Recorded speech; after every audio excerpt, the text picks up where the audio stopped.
اعوذ باللہ من الشیطان اللعین الرجیم بسم اللہ الرحمن الرحیم اللہم صلی علی محمد و آل محمد وعجل فرجہم قال رسول اللہ صلی اللہ علیہ وآلہ وسلم حسین منی وانا من الحسین احب اللہ من احب حسینا حسین سبت من الاسباط ان الحسین مصباح الہدی و سفینۃ النجات بر محمد و آل محمد صلوات۔ سامعین محترم، حاضرین محفل، میرے عزیز سننے والوں، آج کی گفتگو کا موضوع جو آپ کی خدمت میں بیان کرنا ہے وہ موضوع کوئی عام موضوع نہیں ہے، بلکہ وہ موضوع ہے زیارت سید الشہداء امام حسین علیہ السلام، آپ کی زیارت کے فضائل، وجود امام حسین علیہ السلام کی برکات، اور جس سرزمین میں سید الشہداء امام حسین عالی مقام علیہ السلام موجود ہیں، اور اس سرزمین کی عظمت کیا عظیم اہمیت کی حامل ہوگی کہ جس سرزمین میں قبر سید الشہداء امام حسین علیہ السلام ہے۔ سامعین محترم، میں نے آپ کے سامنے رسول خدا صلی اللہ علیہ وآلہ وسلم کی ان معروف احادیثوں میں سے چند احادیث پیغمبر تلاوت کرنے کا شرف حاصل کیا۔ آپ صلی اللہ علیہ وآلہ وسلم فرماتے ہیں، حسین منی و انا من الحسین، حسین مجھ سے ہے اور میں حسین سے ہوں۔ احب اللہ من احب حسینا، خدا اس سے محبت رکھتا ہے جو حسین سے محبت رکھے۔ حسین سبت من الاسباط، اور یاد رہے حسین میرے اسباط امت میں سے ایک سبت ہے۔ سامعین محترم، آگے فرمایا ان الحسین مصباح الہدی و سفینۃ النجات، اور اے لوگو یاد رکھو میرا فرزند حسین، میرا بیٹا حسین، ان الحسین مصباح الہدی، یہ میرا بیٹا ہدایت کا چراغ ہے، وسفینۃ النجات، اور یہ نجات کی کشتی ہے۔ اب یہاں پر میں اپنے سامعین کی توجہ چاہوں گا کہ رسول اسلام فرما رہے ہیں ان الحسین مصباح الہدی، ہدایت کا چراغ۔ عزیزان گرامی، انسان کو چراغ کی تب ضرورت ہوتی ہے جب انسان کسی تاریکی میں غرق ہو جائے، انسان کو ہدایت کی تب ضرورت ہوتی ہے جب انسان گمراہ ہو جائے۔ خدا کی قسم قربان جاؤں عظمت سید الشہداء پر، عظمت امام حسین عالی مقام پر رسول اسلام فرما رہے ہیں کہ اے لوگو یاد رکھو، اس بات کو ذہن نشین کر لو، اس بات کو بھولنا نہیں ہے، اگر تم میں سے کوئی شخص کسی تاریکی اندھیرے میں غرق ہو رہا ہو تو اس کا مددگار حسین کے علاوہ کوئی نہیں ہے، اور اگر کوئی انسان گمراہ ہو رہا ہو تو اس کے پاس حسین سے بڑا ہادی کوئی نہیں ہے۔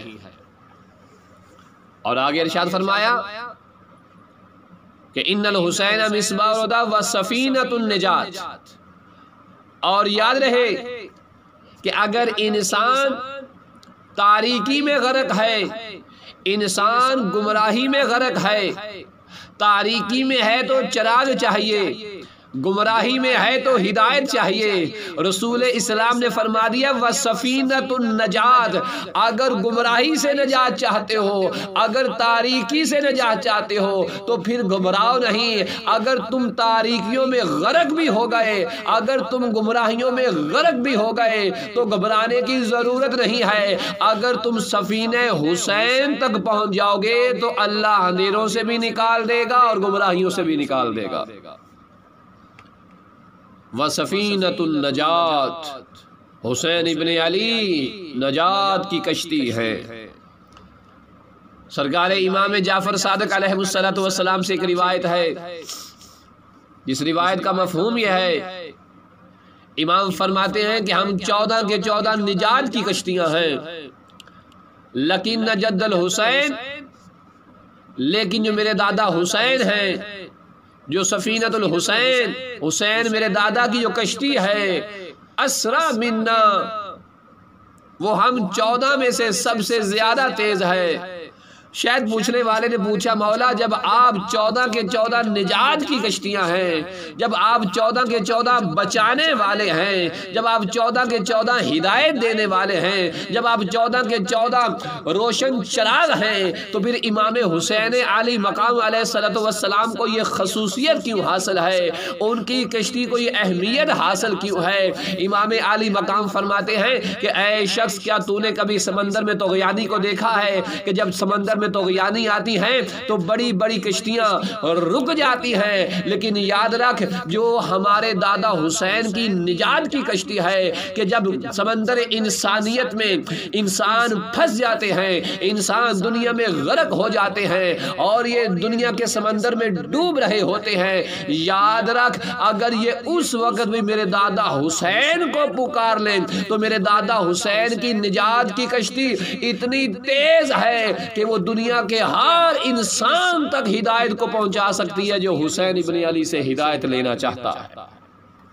اسرا منا، ہم 14 میں سے سب سے زیادہ تیز چلنے والی نجات کی کشتی حسین ابن علی کی کشتی ہے۔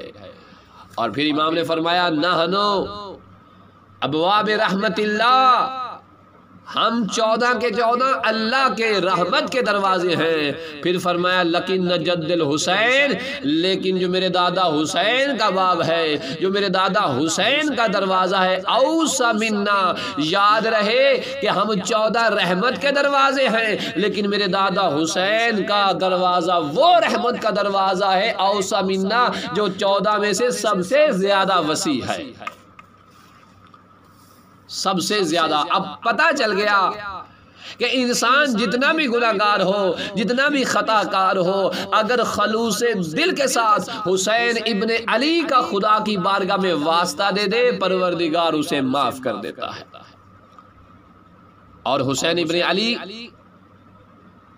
کی عظمت یہ ہے کہ جب واقعہ کربلا ہوا، وہ دو بھائی صاحبان مقاتل نے جن کے متعلق لکھا ہے کہ کوفے سے قتل امام حسین ابن علی کے لیے نکلتے ہیں،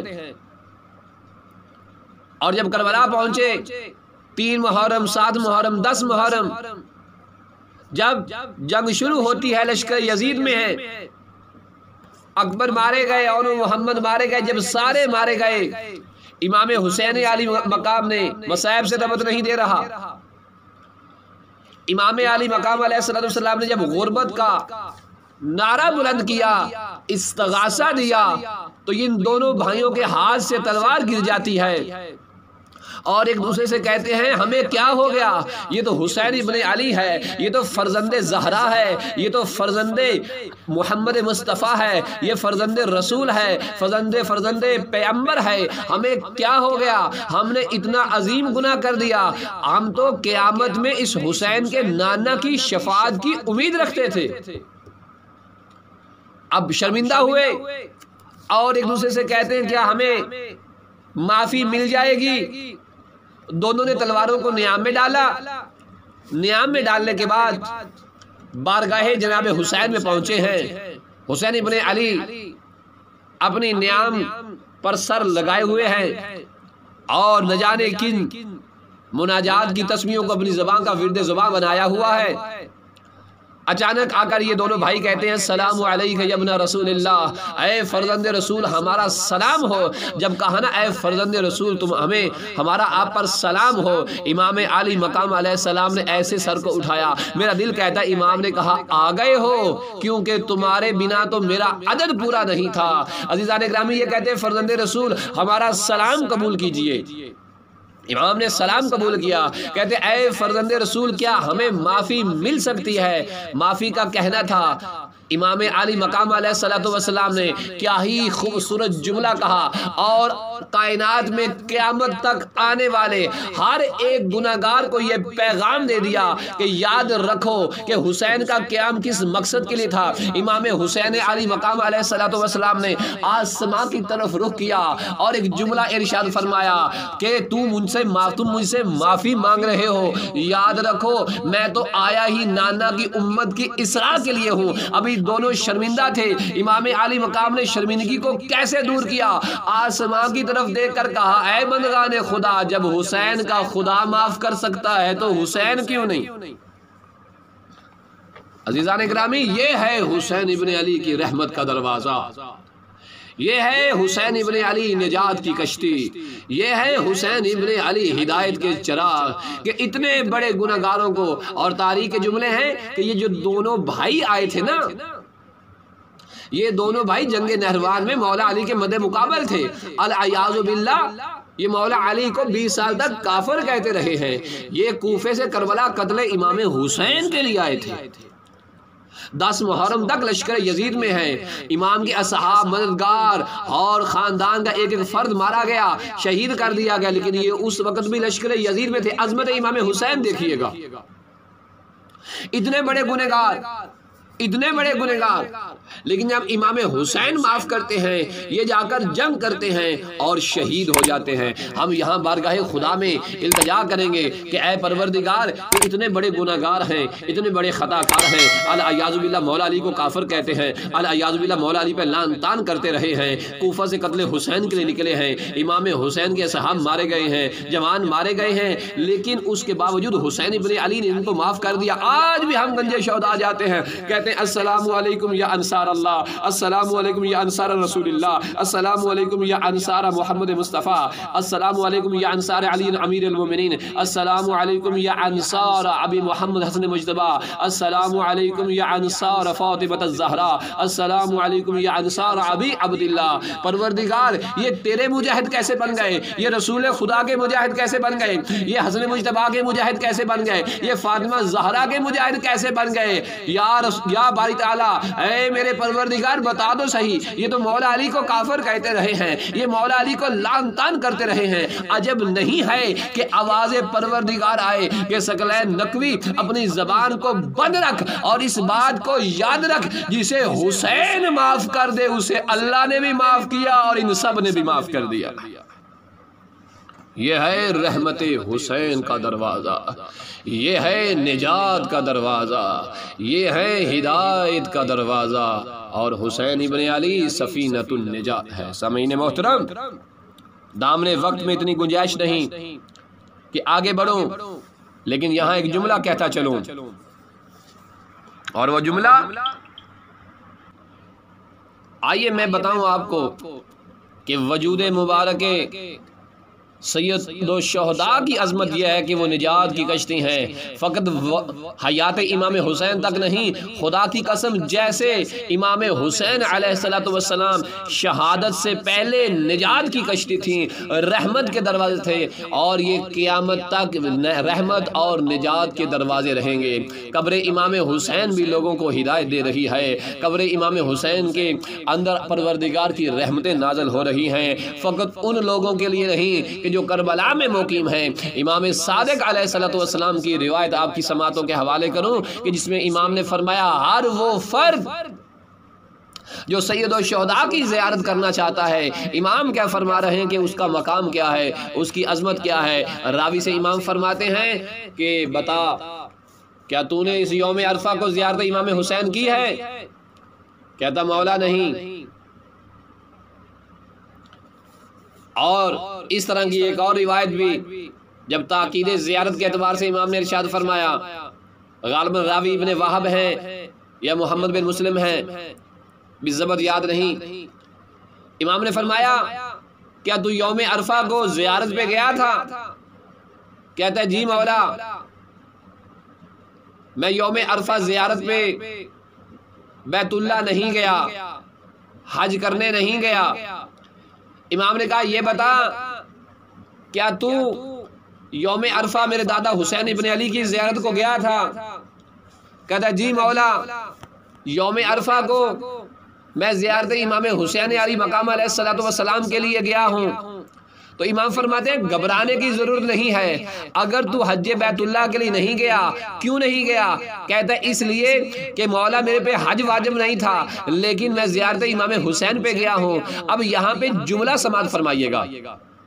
امام علی مقام علیہ السلام فرماتے ہیں پھر گھبرانے کی ضرورت نہیں ہے، اگر تو نے یوم عرفہ میرے دادا حسین ابن علی کی زیارت کی ہے تو اگر تو عرفہ پہ جاتا، بیت اللہ جاتا، تجھے ایک حج کا ثواب ملتا، اور تو نے کیونکہ میرے دادا حسین کی قبر کی زیارت کی ہے، اپنے گھر سے لے کر قبر حسین ابن علی تک جتنے تو نے قدم چلے ہیں، ہر قدم پہ تجھے اللہ نے حج کا ثواب عطا کیا ہے۔ اور بات اس سے آگے بڑھی اور امام علی مقام علیہ السلام نے فرمایا کہ تجھے معلوم ہے کہ یوم عرفہ جو رحمت پروردگار عرفات میں منا میں حاجیوں کے شامل حال ہوتی ہے، وہ پہلے کہاں جاتی ہے؟ راوی نے کہا ہوگا مولا آپ بہتر جانتے ہیں۔ امام ارشاد فرماتے ہیں کہ یوم عرفہ جو رحمت پروردگار حاجیوں کے شامل حال ہونے کے لیے آسمان سے نازل ہوتی ہے، پہلے وہ مکہ نہیں جاتی، مدینہ نہیں جاتی، مولا کہاں جاتی ہے؟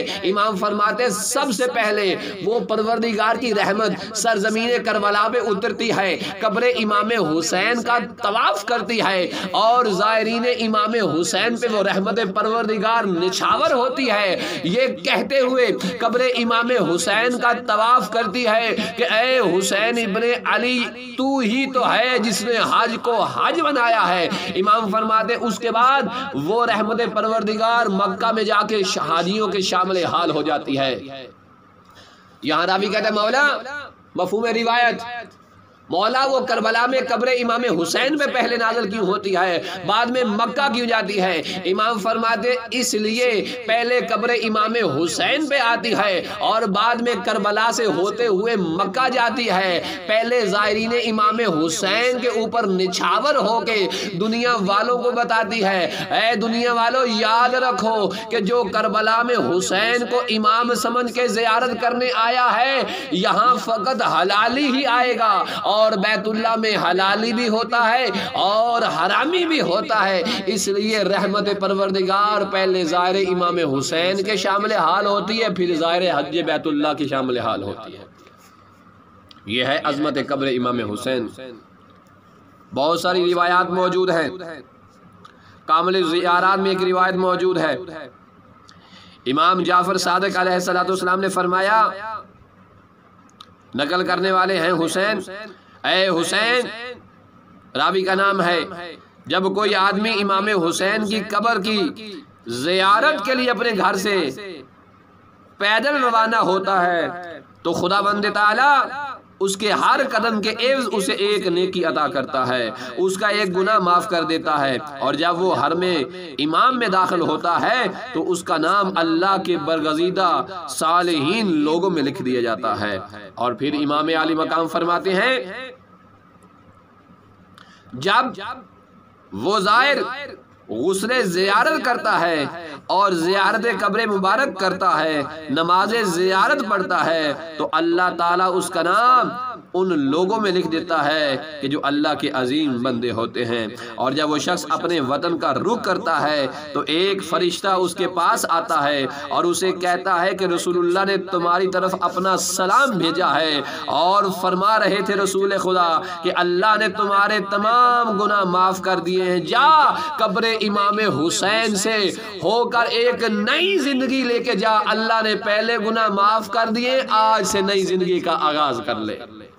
میں قربان جاؤں عظمت امام حسین علی مقام پر، اس قدر عظیم مرتبہ ظاہر امام حسین علی مقام علیہ الصلوۃ والسلام کا روایات میں ملتا ہے کہ جب ایک انسان امام حسین علی مقام علیہ الصلوۃ والسلام کی قبر کی طرف بڑھتا ہے، زیارت پہ جاتا ہے، جب ظاہر امام حسین قدم اٹھاتا ہے اس کے ساتھ اللہ کے 4000 فرشتے قدم اٹھاتے ہیں، جب ظاہر امام حسین قدم رکھتا ہے اس کے ساتھ 4000 فرشتے قدم رکھتے ہیں۔ عزیزان گرامی، عظمت امام حسین علیہ الصلوۃ والسلام، اس سے بڑھ کے اور کیا بیان کروں کہ جو شخص قبر امام حسین کے لیے سفر باندھتا ہے، سفر کرتا ہے، جب اس کا قدم اٹھے تو 4000 ملائکہ کے قدم اٹھے۔ سبحان اللہ، سبحان اللہ، العظمت للہ، العظمت للہ۔ قبر امام حسین کا مرتبہ کیا ہے کہ ظاہر کا یہ مقام ہے کہ اس کے ساتھ ملائکہ سفر کر رہے ہیں،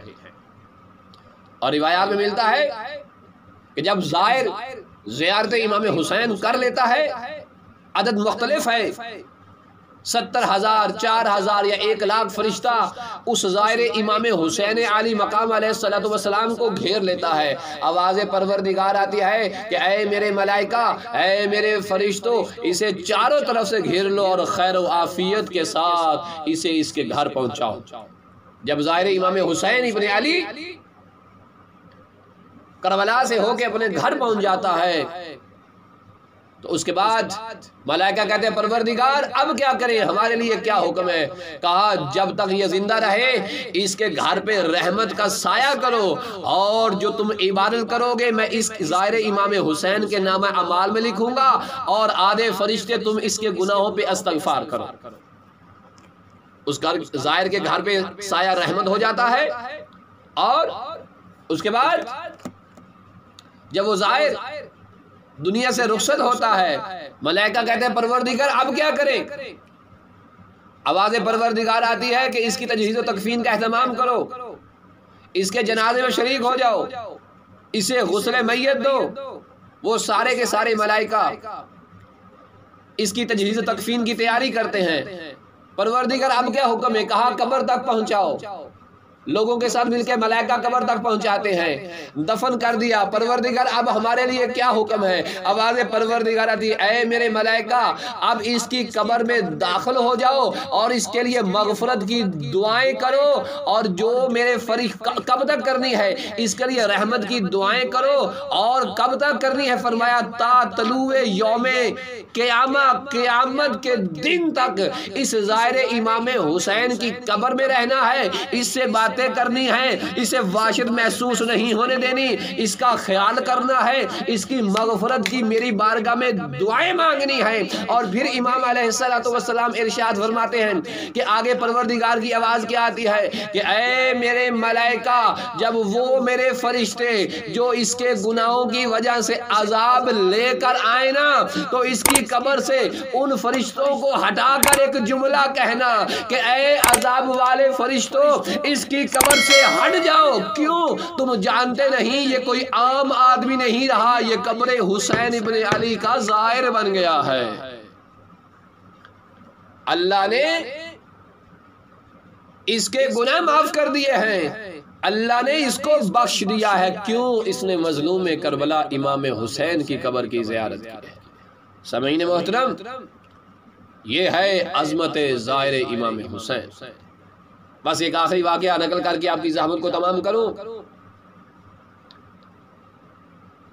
روایات میں ملتا ہے اور علماء نے اس قول کو نقل بھی کیا، بالخصوص عید اللہ العظمیٰ سماعت شیخ حافظ بشیر حسین نجوی پروردگار ان کی حفاظت فرمائے، ان سے یہ نقل ہونے والا واقعہ ہے۔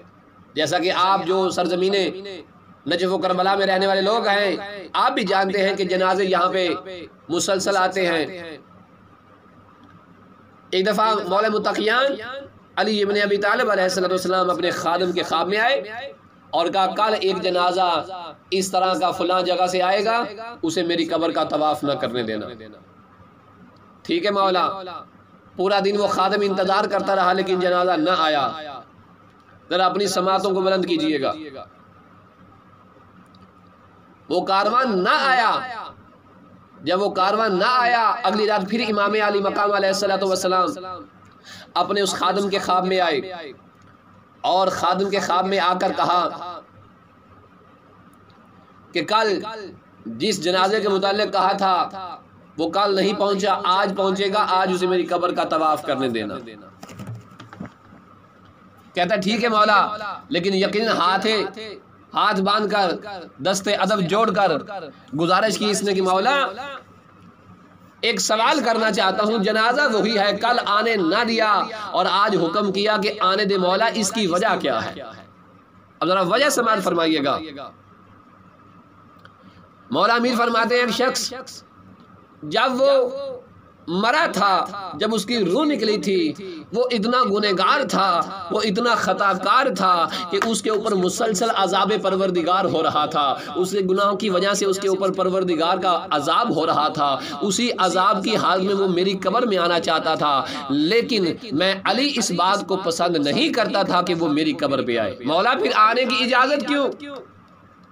امام فرماتے جب وہ جنازہ اپنے گھر سے نکلا، نجف آنا چاہتا تھا، چلتے چلتے دیر ہو گئی، راستے میں اس جنازے والوں اور جنازے کا گزر ایسی سرزمین سے ہوا کہ جس سرزمین کو وادی حسین ابن علی کہتے ہیں، جس سرزمین کو کربلا کہا جاتا ہے، کربلا کا نام آنا تھا۔ مولا آگے کیا ہوا؟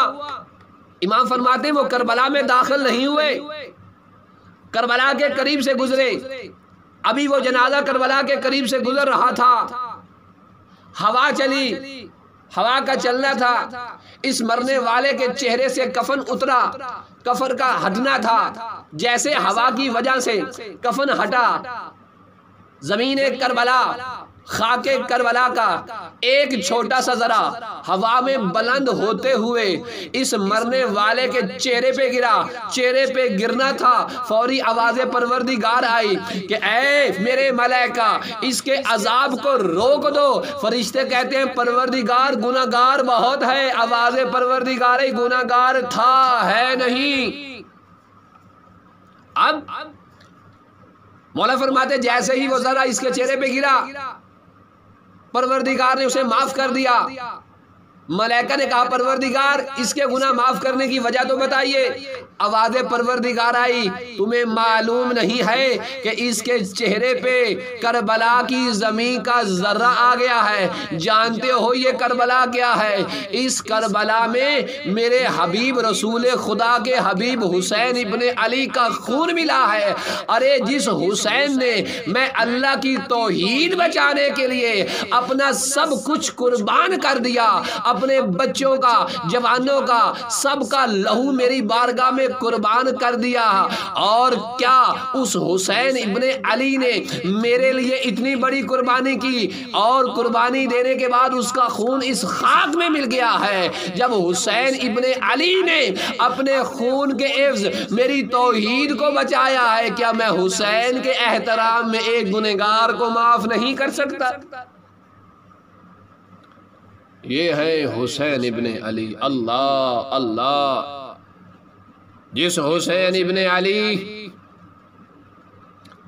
کے خون سے لوگوں کو جس خاک میں مل جائے اسے خدا نے خاک شفا بنا دیا، لیکن افسوس جن رگوں میں حسین کا خون دوڑتا تھا، مسلمانوں نے اتنے ظلم کیے، اتنے ظلم کیے کہ شام کے زندان میں مر گئی۔ سامعین محترم، عزیزان امام علی مقام، میں آج اس مظلومہ بی بی کا پرسہ دینا چاہتا ہوں کہ جس بی بی کے متعلق امام حسین نے فرمایا جس گھر میں رباب اور سکینہ نہ ہو حسین کو وہ گھر اچھا نہیں لگتا۔ اس بی بی کا پرسہ دینے چلے ہیں امام حسین کی بارگاہ میں کہ جب تک وہ بی بی بابا کے سینے پہ نہ سوتی تو حسین کو چین نہ آتا، اور جب تک سکینہ کو بابا کا سینہ نہ ملتا سکینہ کو نیند نہ آتی۔ بس دو تین جملے مصیبت کے پڑھوں گا جناب سیدہ سکینہ کی مظلومیت کا، اور آپ کو مسلمانوں نے جو سفر کروائے ہیں نا عزیزو، جب جناب مسلم کی شہادت ہوتی ہے نا، امام حسین کے پاس جب یہ اطلاع پہنچی کہ اماں فضا مسلم کی بیٹی کو بلاؤ، جناب مسلم کی بیٹی آئی، اماں فضا وہ نئے گوشوارے لے کے آؤ، گوشوارے آ گئے۔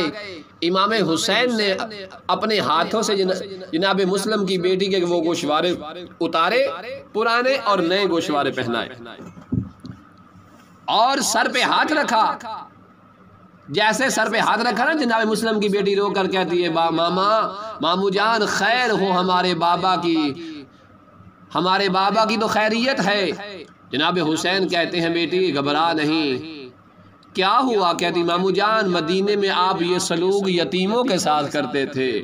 وہاں امام حسین کی آنکھوں میں آنسو آ گئے، کہا گھبرا نہیں اے میری بیٹی، اگر تیرا بابا مسلم چلا گیا ہے تو آج کے بعد حسین ابن علی تیرا بابا ہے۔ شفقت کا ہاتھ امام حسین نے جناب مسلم کی بیٹی پہ رکھا۔ سنو گے عزیزو، یہ منظر اسی خیمے کے ایک دروازے سے ننھی سکینہ دیکھ رہی تھی۔ یہاں سے جناب سکینہ نے اس بات کو ذہن نشین کر لیا کہ جن کے باپ مارے جاتے ہیں نا، ان کے گوشوارے اتارے جاتے ہیں اور نئے گوشوارے پہنائے جاتے ہیں، ان کے سر پہ شفقت کا ہاتھ رکھا جاتا ہے۔ ارے میں قربان جاؤں مصیبت جناب سیدہ سکینہ پہ۔ جیسے شام غریبہ ہوئی نا، مسلمانوں نے قتل حسین کیا، ہاتھوں میں آگ لے کے جب خیام کی طرف دوڑتے ہیں نا، ایک ننھی سی بچی ہے کہ جو اس انتظار میں ہوگی کہ جو یتیم ہو جاتے ہیں ان کے گوشوارے اتارے جاتے ہیں، نئے گوشوارے پہنائے جاتے ہیں، اور سر پہ شفقت کا ہاتھ رکھا جاتا ہے۔ عزیزو سنو گے، جب حسین کی اس بیٹی نے اس بات کا انتظار کیا کہ کوئی آ کے گوشوارے دے گا، ہاں گوشوارے دینے نہیں آیا لیکن گوشوارے لینے ضرور آیا۔ ایک ظالم نے آگے بڑھ کے جناب سیدہ سکینہ کے گوشواروں کو چھینا، میں یہ کہوں نا کہ اس طرح سے اتارا کہ پھر شام تک اپنے کانوں پہ ہاتھ رکھ کے روتی رہی، اور رو رو کر کہتی رہی چچا عباس میرے کانوں سے لہو بہتا ہے۔ اجرکم علی اللہ، اجرکم علی اللہ۔ بس عزیزو، مسلمانوں نے شفقت کا ہاتھ رکھا، لیکن فرق ہے، ایسا شفقت کا ہاتھ رکھا کہ حسین کی یتیمہ کے رخسار۔ اجرکم علی اللہ، اجرکم علی اللہ۔ بس عزیزو، جناب زینب عالیہ، جناب سیدہ سکینہ اور دیگر خواتین نے کربلا سے کوفہ کا سفر کیا، کوفہ سے شام کا سفر کیا۔ بڑی مصیبتیں آئی ہیں راستے میں، اور جہاں جہاں اپنے بھیا سجاد کا چہرہ دیکھتی تھی نا، خدا جانے کتنے بین کیا کرتی تھی۔ جب کہیں پانی مل جاتا تھا، پانی پیتی نہیں تھی، ہاں سب بچے پی رہے ہوتے تھے، جلدی سے وہ پانی لے جا کر بیمار بھیا کے ان کڑیوں کے اوپر ڈالتی، اس توق پہ ڈالتی جو اتنا گرم ہو جاتا تھا، اتنا گرم ہو جاتا تھا کہ امام بیمار کا جسم گوشت کٹ جاتا تھا۔ میرا دل کہتا ہے جب پانی ڈالا کرتی ہوگی بھیا کے گلے میں باہیں ڈال کے یہ کہتی ہوگی بھیا سجاد بابا کے بعد میرا تو ہی آسرا ہے۔ اجرکم علی اللہ، اجرکم علی اللہ۔ بس عزیزو، آ گیا دربار شام، اتنا روئی کہ مسلمان حسین کی بیٹی کے بین سن کے عاجز آ گئے۔ آ گئی وہ رات، جناب سیدہ سکینہ نے خواب میں اپنے بابا کو دیکھا، خواب میں بابا کو دیکھنا تھا۔ عزیزو، جیسے جناب سیدہ سکینہ کی یہاں اختلاف روایت بھی ہے، جیسے جناب سیدہ سکینہ نے خواب میں اپنے بابا کو دیکھا، بابا بابا کرتی ہوئی اپنے بابا کے گلے میں باہیں ڈال لیتی ہیں، اور ایک جملہ کیا، تاریخ نے بہت بڑے جملے لکھے ہیں، بس میں بات ختم کر رہا ہوں۔ ہو گئی مجلس، عزیزو جناب سکینہ نے خواب میں اپنے بابا حسین کے گلے میں باہیں ڈالی، گلے میں باہوں کا ڈالنا تھا، رو رو کر بین کرنے شروع کیے۔ سب سے پہلا بہن پتہ کیا کیا، جناب سیدہ سکینہ کہتی ہے بابا بابا تیرے جانے کے بعد شمر نے پھوپھی زینب کی چادر چھین لی، بابا تیرے جانے کے بعد میری پھوپھی زینب اور ہم نے بغیر چادروں کے سفر کیا، بابا ہمیں پتھر مارے گئے۔ پڑھنے والے کہتے ہیں بی بی نے کہا بابا مجھے تماچے مارے گئے، بابا مجھے گھوڑوں کے ساتھ دوڑایا گیا، بابا مجھے پیاسا مارا گیا۔ بی بی کے بین بلند ہو رہے ہیں، لیکن جو مقتل میں لکھا ہے نا، مقتل میں یہ لکھا ہے کہ بی بی کہتی ہے بابا ہماری چادریں چھینی گئی، بابا تیرے بعد مجھے یتیمہ کہا گیا، بابا بابا کہتے کہتے رو رہی ہے۔ اور جب رو رو کے جناب سکینہ نے آخری بین کیا، سنو گے عزیزو، جناب سیدہ سکینہ کہتی ہے بابا بابا تیرے جانے کے بعد میرے گوشوارے چھینے گئے، بابا میرے کانوں سے لہو بہتا رہا، بابا کربلا سے لے کر کوفہ، کوفہ سے لے کر شام میرے کانوں سے لہو جاری رہا۔ یہ کہتے ہوئے سکینہ کی آواز بند ہو گئی۔ جناب زینب نے یہ منظر دیکھا، دوڑ کے سید سجاد کے پاس گئی، جناب سجاد کے پاس جا کر کہتی ہیں سجاد او میرے لال سکینہ کے قریب آ، سکینہ کی سانسیں نہیں چل رہی۔ جناب سید سجاد جناب سکینہ کے پاس آئے، نبض پہ ہاتھ رکھا، نبض پہ ہاتھ رکھنا تھا، اپنے سر کو جھکایا اور ایک جملہ کہا انا للہ و انا الیہ راجعون۔